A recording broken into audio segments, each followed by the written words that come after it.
Ready? Play. Obviously, we also need to mention Rafael Nadal, who beat Darwin Blanche. Speaking of overreaction, there's definitely going to be a lot of overreactions after this one. Yeah. Regardless of where you look, I mean, I was talking to my dad on the phone actually, like 3 hours ago, maybe. And basically, he started saying, "Oh, I was watching some tennis today, and Nadal looked pretty good." And I'm like, and I had to like sort of tell him, "Did you see him serving like Łukasz Kubot last year? Did you? Did you? I mean, what did he do exactly? I mean, do you think Darwin would have won a match against anyone in the draw?" And No. my dad said, "Probably not, actually."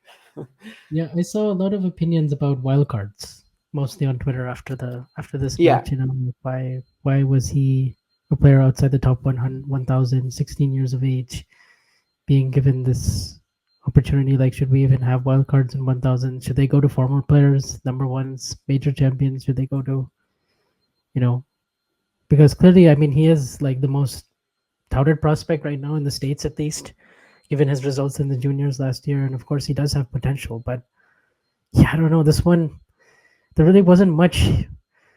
There was just no competitiveness, zero, none whatsoever. It was as one sided as the score looks, and it was, yeah, yeah. Personally, I think that he probably would have gotten more, and that goes for like both Miami and Madrid. He would have gotten more out of Quali's wildcards. yeah, And that's like if you're gonna give him these wild cards because you wanna like just grant him chances to get experience and like make him a better player in the future. I think he actually would have gotten more out of the qualifying. yeah, Yeah, and that's kind of something that the IMG tournament organizers have to think about. yeah. Obviously, other wildcards, some of them Fonseca, kind of like no brainer. Zizou Bergs, I mean, IMG player for years, sure. He was very tired after Tallahassee, but Tallahassee and Sarasota, but like, sure. Who else was there? Shang gets a ton of wildcards, but again, IMG for years and clearly a super talented player.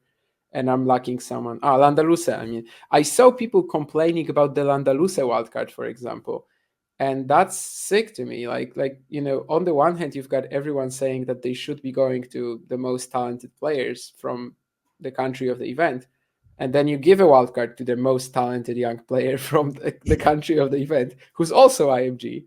So Yeah. he has the combo, and people are complaining about that. So like if Landaluce is kind of like the best of both worlds. I mean, he's a perfect example of a wild card And in he sort of proved it in Miami, right? Madrid. With Oh a very yeah, good showing he won there. a So match. He yeah, won a match. He played decent against Ben Shelton as well. Yeah, right. so like Landaluce definitely is not to be complained about. I think that only Darwin Blanche is controversial. Yeah, that makes sense. And I agree with you. Also, qualifying wildcard would have helped him out a lot more as far as development.